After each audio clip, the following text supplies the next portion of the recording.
हरिओम। एक कदम उजाले की ओर से मैं प्रीति आप सभी का स्वागत करती हूँ।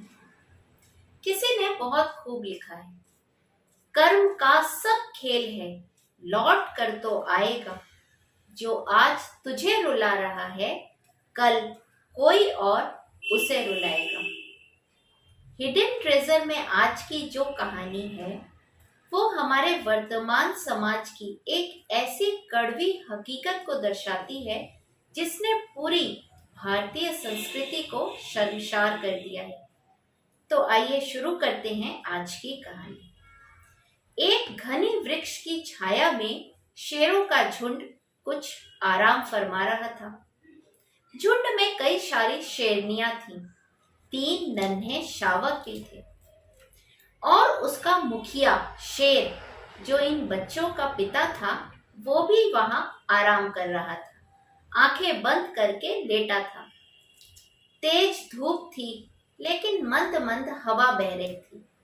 नन्हे शावक तो मस्ती में उधम मचा रहे थे। कभी ये अपने पिता की पीठ पे चढ़ते, तो कभी उनका कान खींचते, तो कभी पूंछ खींचते। मुखिया शेर कभी आंख खोलता, उनको देखता और फिर आंख बंद कर लेता, आराम करने लगता। लेकिन कहीं ना कहीं वो इनकी अटखेलियों को एंजॉय कर रहा था। तभी तो नींद में खलल पड़ने के बावजूद वो न उन पर गुर्राता और न ही उन्हें पंजों से हटाने की कोशिश करता। इतने में क्या होता है कि जो शेरनियां रहती हैं, वो शावकों को बुलाती हैं अपने पास कि आओ, इधर आओ। वो सोचती हैं कि शेर थोड़ा विश्राम कर ले, थका हुआ है।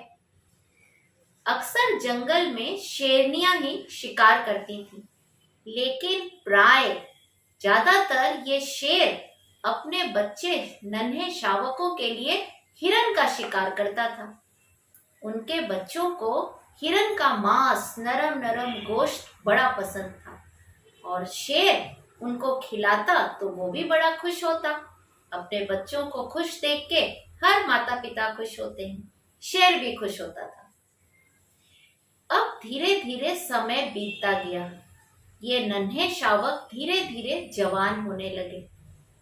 इनकी बदमाशियां बढ़ने लगी उम्र के साथ।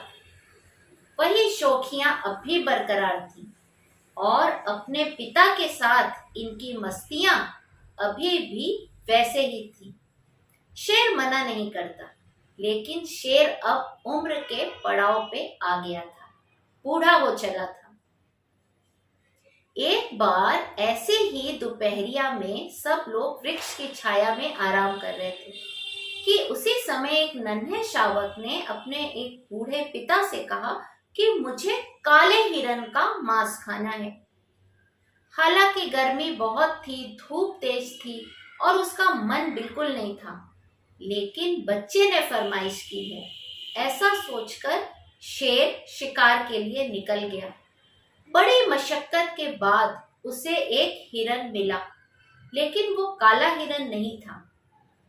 लेकिन उसने शिकार किया और मुंह में शिकार को दबाए अपने जवान होते शावकों के पास आया। लेकिन ये क्या, शावकों ने जैसे ही देखा कि ये साधारण हिरन है, बस अपने पिता पे गुर्राने लगे। कहने लगे कि मैंने तो काले हिरन को लाने बोला था, तुम लाए हो साधारण हिरन का शिकार करके। और ऐसा कह के बड़ा त्योरी चढ़ाने लगे और भला बुरा कहने लगे। शेर बहुत प्यार करता था। उसे आज अपने बच्चों का ये लहजा पसंद नहीं आया, लेकिन नजाकत, परिस्थिति की नजाकत को समझा और चुप रहा, शांत रहा। उसकी ये चुप्पी तो इन लोगों को और खल गई और अब इन जवान होते शावकों ने उस पर हमला कर दिया। बूढ़ा शेर कहां तक लड़ता जवान शावकों से, लहू लुहान हो गया। एक किनारे पे बैठ गया, आंखों में आंसू भरे सोच रहा था कि जिन बच्चों पर मैंने जान छिड़की, इतना प्यार किया, सब कुछ किया, आज उन्हीं लोगों ने मेरे साथ ये बर्ताव किया। बहुत उदास होकर झुंड से कहीं दूर चला गया और ये जवान शावक खूब मस्ती में पूरे जंगल में उधम मचाते। शायद इन्होंने सोचा कि ये तो कभी बूढ़े होंगे ही नहीं। जंगल की ऐसी ही परिस्थिति आज हमारे जीवन में बनती आ जा रही है। आपको नहीं लगता कि ऐसी ही कहीं सिचुएशन आपने अपने अड़ोस पड़ोस के परिवारों में, परिचितों के परिवार में या अपने खुद के परिवारों में देखी है या झेली है? मैं गांव की बात नहीं कर रही हूँ, जहाँ कम पढ़े लिखे लोग, कम शिक्षित लोग वास करते हैं। मैं बात कर रही हूँ शहरों की, जहाँ सो कॉल्ड शिक्षित लोग रहते हैं। शहरों में बुजुर्गों की क्या दुर्दशा है, ये किसी से नहीं छुपी। आए दिन अखबारों में पढ़ने को मिलता है कि ओल्ड एज होम बढ़ते जा रहे हैं क्योंकि इनकी डिमांड बढ़ रही है, वेटिंग लिस्ट चल रही है। बच्चे अपने माँ बाप को घर से बेघर करने में जरा भी नहीं हिचकते, जरा भी नहीं सोचते। क्यों? उनकी प्राइवेसी नष्ट होती है। उन्हें बुजुर्गों का इंटरफियरेंस नहीं सुहाता, उनकी आजादी पे खलल पड़ती है। उन्हें उनसे, उनके विचारों से, उनके रहन सहन से, हर किसी चीज से शिकायतें हैं।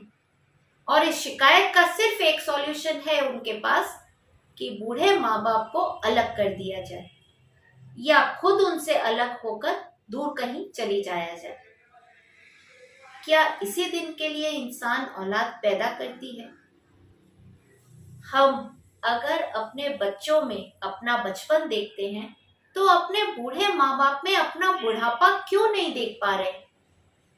हम क्यों नहीं ये समझते हैं कि जो बच्चे आज छोटे हैं ये कल बड़े होंगे और ये हमारे साथ वही करेंगे जो हमें वो देख रहे हैं अपने माँ बाप के संग करता हुआ।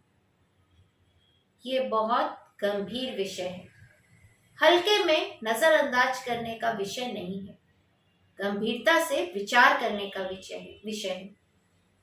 आप अपने माँ बाप से वैसा व्यवहार करिए जो आप अपने बच्चों से अपेक्षा करते हैं।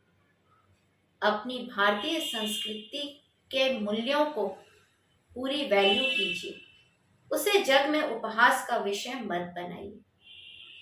सारे विश्व की नजर भारतीय संस्कृति पर है। कितना गौरव है हमारा भारतीय संस्कृति। ये आपसे आज कुछ मांग रही है, अपना हक, इसे दीजिए। अपनी संस्कृति को वैल्यू कीजिए, रेस्पेक्ट कीजिए और दुनिया में ऊपर उठाइए। फिर एक नई कहानी के साथ आपसे फिर मिलूंगी हर मंगलवार और शनिवार सुबह 8 बजे। आज लेती हूँ विदा। हरि ओम।